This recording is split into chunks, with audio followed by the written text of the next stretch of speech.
अस्सलाम वालेकुम दोस्तों, कैसे आप लोग? उम्मीद करते अच्छे होंगे, खैरियत से होंगे। आज इस वीडियो में एक कमेंट आया है भाई साहब का। 2 दिन अकामा बचा हुआ था, उसने उसका कफील ने खुरुच लगा दिया।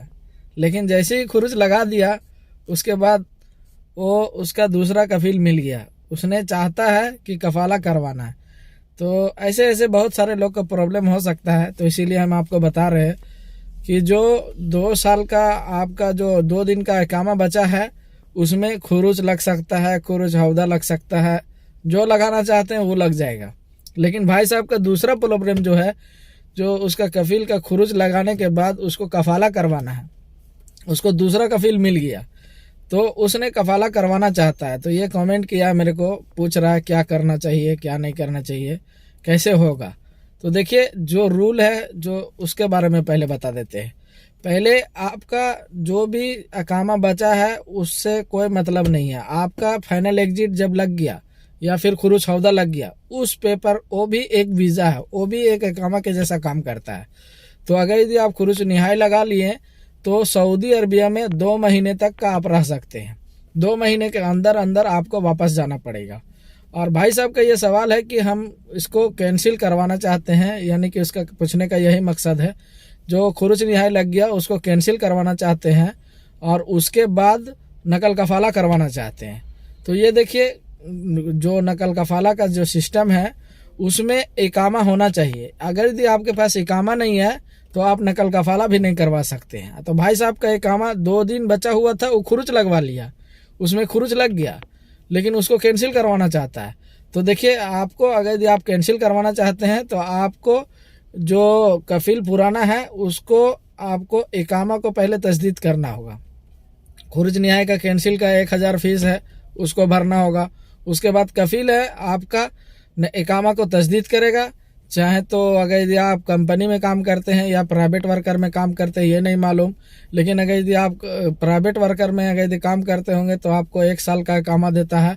लेकिन अगर यदि आप कंपनी में काम करते हैं तो कंपनी वाले लोग का 3 महीने का भी इकामा रिन्यू कर सकता है, ये उसका सिस्टम होता है। तो देखिए, आपका लीगल पहले होना पड़ेगा जिस कंपनी में या कफील के पास थे उसके पास, उसके बाद आप नकल कफाला करवा सकते हैं। तो भाई साहब को उम्मीद है पूरा समझ में आ गया होगा।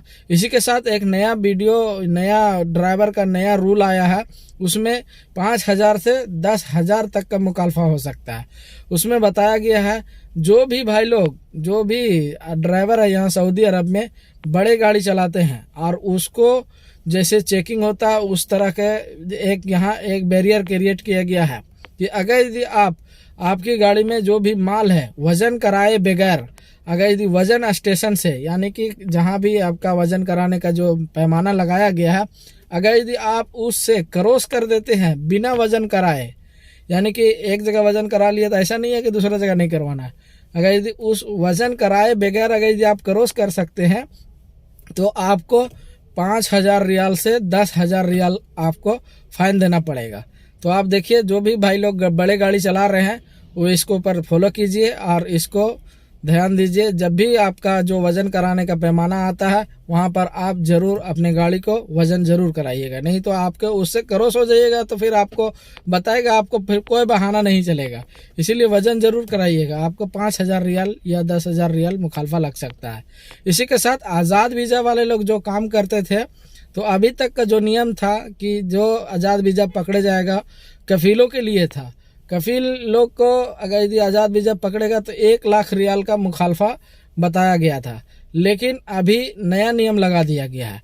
आपको अगर यदि आपको आज़ाद वीज़ा पे या फिर कहीं बाहर काम करते हुए पकड़े जाएंगे आप, तो आपको 50,000 रियाल तक का आपका जुर्माना हो सकता है। ये नहीं है कि 50,000 रियाल ही होगा, जैसे एक टारगेट लिमिट रखा गया है कि 50,000 रियाल तक का आपका जुर्माना हो सकता है, 6 महीने तक का जेल हो सकता है, या फिर आपको ये कंप्लीट होने के बाद जेल यहाँ से डिपोर्ट कर दिया जाएगा। आपको फाइनल यहाँ अब दोबारा आने की ज़रूरत नहीं है, इस तरह से कहा जाएगा। ये देखिए, यहाँ सऊदी अरब हो या फिर गल्फ़ कंट्री में एक नया तरीका के फ्रॉड हो रहा है। जैसे आपको अगर यदि कोई भी डिलीवरी वाला बन के फ़ोन करता है, फ़ोन करने के बाद बताता है कि आपका डिलीवरी आया हुआ है, आप अपन आ करके डिलीवरी ले लें, तो हो सकता है कि वो डिलीवरी वाला डिलीवरी भी आपके पास लेके आ जाएगा। आप सामने देख भी रहे हैं उसमें, लेकिन आप कोई चीज़ ऑनलाइन नहीं किए हैं तो आपको क्यों लाएगा? तो उसके बाद वो बताएगा, वो सामने खड़ा होकर के ही आपसे करवाएगा ये काम, कि आपको लिंक भेजेगा, उसमें बोलेगा आपको इसमें पेमेंट करना पड़ेगा तभी आप डिलीवरी ले सकते हैं। तो ये इस तरह से आपको उस लिंक पर सामने खड़ा होकर करवा देगा। ये भी बहुत अजूबा तरीका से फ्रॉड हो रहा है। तो इस तरह से आप अगर यदि कहीं भी पेमेंट नहीं कीजिए, कोई भी मोबाइल से आया हुआ लिंक पर, जब तक उसमें HTTPS जब भी रिक्वायर्ड होगा तो HTTPS होना चाहिए, उस लिंक पर आप क्लिक कर सकते हैं। वो भी क्यों भेजा गया है, किस लिए है, इसके बारे में जानकारी हो जाए। बैंक का डिटेल लिंक से नहीं दिया कीजिए, ठीक है। तो इस तरह से आपका सामने ये फ्रॉड हो सकता है, आपका बैंक अकाउंट खाली हो सकता है, आपका डिलीवरी बॉय वो कुछ भी अंटर संटर ला के भर के दिखा देगा और आपके साथ फ्रॉड करके चला जाएगा। तो देखिए, आप जब भी कोई सामान ऑर्डर नहीं किए हैं और आपको इस तरह से कॉल आता है डिलीवरी बॉय की तरफ से, डिलीवरी करने वाला की तरफ से, तो आप ज़रा इस पर सावधानी रखिएगा आइंदा। इंशाल्लाह उम्मीद करते हैं भाई आपका कमेंट के जरिए हम जवाब दिए हैं, समझ में आ गया होगा। Thank you for watching my video. आपको समय निकालने के लिए बहुत बहुत धन्यवाद। चैनल को पहली बार देख रहे हैं तो सब्सक्राइब करना नहीं भूलिए और लाइक कीजिए और दोस्तों के साथ ज़रूर शेयर कीजिए। Thank you for watching.